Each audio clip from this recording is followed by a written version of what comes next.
Berikutnya Pak Ondo Slitonga dari Bekasi, Jawa Barat. Selamat pagi Pak Ondo, salam sehat Pak. Salam sehat. Pak Ondo. Memitigasi banjir nih judulnya ya.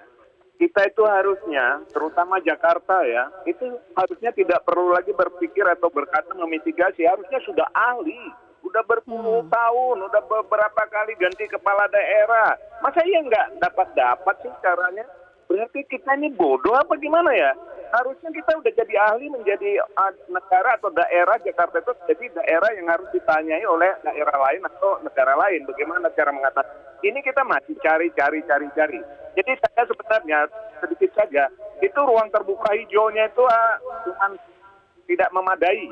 Kemudian coba perhatikan di perumahan-perumahan itu, harusnya ada area resapan di setiap tempatnya kecil, areanya kecil dijadikan tempat parkir mobil. Saya kira untuk memitigasi banjir juga harus satu menjadi memitigasi bencana. Mari kita harusnya fokus, komprehensif mengatasinya. Tidak hanya banjir tapi juga longsor, kebakaran hutan, membuang sampah, polusi dan lain-lain. Nah ini KL harus serius, harus fokus. Jangan hanya cuman ngomong-ngomong doang saja.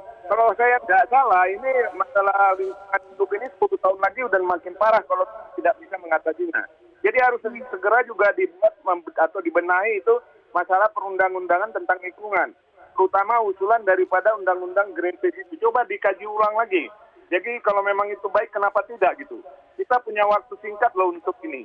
Kita harus bergerak bersama, jangan hanya mengandalkan kepala daerah. Apalagi kalau kepala daerah menjadikan program mitigasi bencana itu jadi bahan korupsi. Ayo undang-undang lingkungan tentang lingkungan ini harus segera dibuat dan dikaji ulang. Demikian, terima kasih.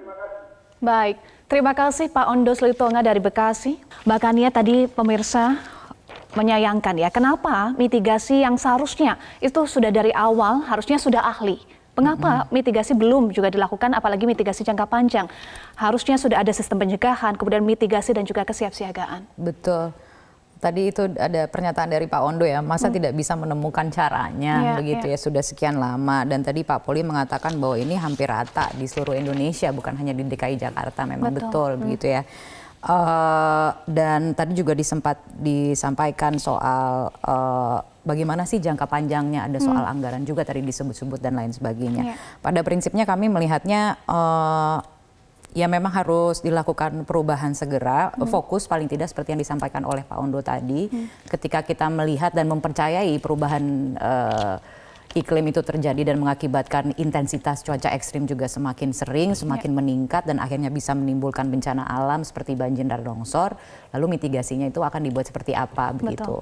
Tadi sempat disampaikan mengapa tidak bisa dipetakan misalnya daerah-daerah yang memang langganan begitu atau daerah-daerah yang rawan banjir begitu. Kemudian dipikirkan seperti apa tata kelolanya ke depan begitu, termasuk juga soal pembangunan gitu. Pembangunan hijau itu kan sekarang adalah isu yang semakin sering digaungkan gitu, dan bahwa ya memang kita tidak bisa lagi mengabaikan faktor lingkungan begitu, faktor ekologi ketika kita melakukan pembangunan gitu, terutama pembangunan yang hanya menitik beratkan pada pertumbuhan ekonomi tapi tidak memperhatikan aspek lingkungan.